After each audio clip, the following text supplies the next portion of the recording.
All right, all right, all right. The end of another day. And if you were with me earlier, I was trading with that cat right through the close.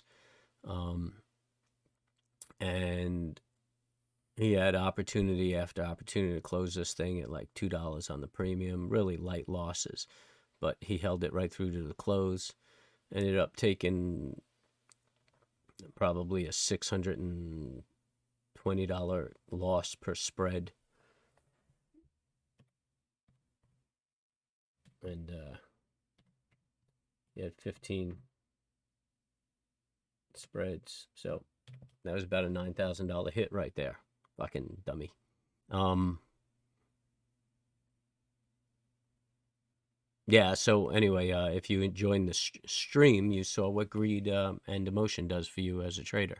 And it's actually a really good stream. It's an unfortunate turn of events for the guy, but a good stream. So look, man, 1, 2, 3, 4, 5 days up, dude. Forget about it. Forget about it. I wouldn't be long this market with somebody else's money. I mean, this is due for a turnaround. And regrettably, after he takes that fucking shellacking, it'll probably turn around right there. So I'm exhausted. I went all day with this cat and streamed for a while. So I'm just gonna wrap it up. That's the extent of my EOM. Um, yeah, the market's pushing up um, on earnings. Um, Even AMC is taking the ride. But again, here's the line on AMC. You're bullish until breaking that line. Um, I think the short squeeze is a wrap on it. I'm not going to go through all the little nonsense over there. I am going to look at the 10-year because that's relevant. 10 years pushing up and the market's still pushing up. I'm not buying it, man. I'm not buying this rally.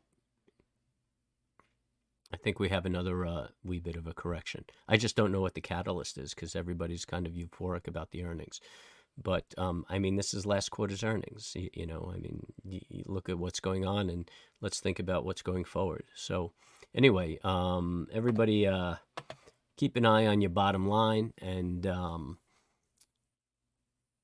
keep those emotions out of trading. Stay calm and stay cool. Check me out tomorrow and hit the subscribe and hit the bell. Hit the like if you like what we're doing, and just be cool and be at peace when you trade. And good luck trading.